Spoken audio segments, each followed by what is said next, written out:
بسم اللہ الرحمن الرحیم۔ نہج البلاغہ خطبات امیر المومنین امام علی بن ابی طالب علیہ الصلاۃ والسلام، اردو مترجم حجت الاسلام والمسلمین علامہ مفتی جعفر حسین صاحب قبلہ علی اللہ مقامہ۔ خطبہ نمبر 9 ہے۔ یہ خطبہ مولائے کائنات کا اصحاب جمل سے متعلق ہے، یعنی جس وقت 3 خلافتوں کے بعد چوتھی خلافت مولائے کائنات حضرت امیر المومنین علیہ الصلاۃ والسلام کے پاس آئی، تو اپنے عصر خلافت میں امیر المومنین علیہ الصلاۃ والسلام نے 3 جنگیں لڑی ہیں۔ پہلی جنگ جنگ جمل، دوسری جنگ جنگ صفین، تیسری جنگ جنگ نہروان۔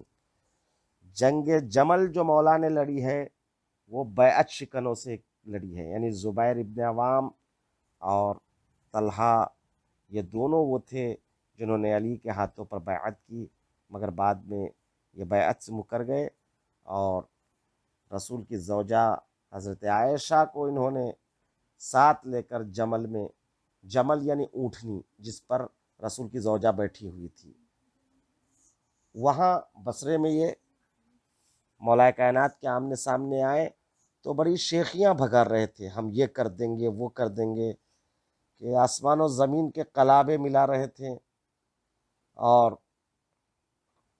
بہت بڑھ بڑھ کر بول رہے تھے کہ ہم دیکھو خوب گرجتے گونجتے دندناتے ہوئے اٹھے تھے، مگر جب لڑائی شروع ہوئی تو یہ لوگ تنکوں کی طرح اڑتے ہوئے نظر آئے، اور مولا کائنات نے اپنے بارے میں کچھ نہیں کہا کہ میں یہ کروں گا وہ کروں گا، خاموشی سے جنگ لڑی، اور حتیٰ ساتھیوں کو کہا کہ زیادہ باتیں نہ بناؤ، بلکہ زیادہ باتیں بنانا بزدلی کی علامت ہے، جنگ میں زبان سے نہیں ہاتھوں سے لڑی جاتی۔ یہ وہ الفاظ ہے جو مولا نے فرمایا تھا، جسے اس میں بلاغت ہے، فصاحت ہے، لہٰذا اس کو خطبے کے طور پر اس کلام کو جناب سید رضی رحمۃ اللہ علیہ نے نہج البلاغہ میں جگہ دی ہے۔ یہ مولا کا کلام ہے، خطبہ نمبر 9 ہے۔ بسم اللہ الرحمن الرحیم۔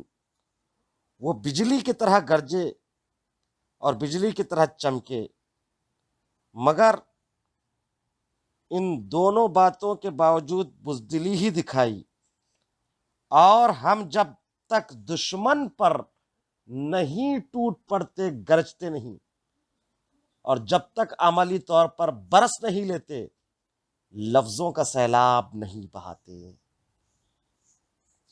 والسلام۔ یہ مولا کا کلام تھا اپنے بارے میں اور اصحاب جمل سے متعلق۔ والسلام ورحمۃ اللہ وبرکاتہ۔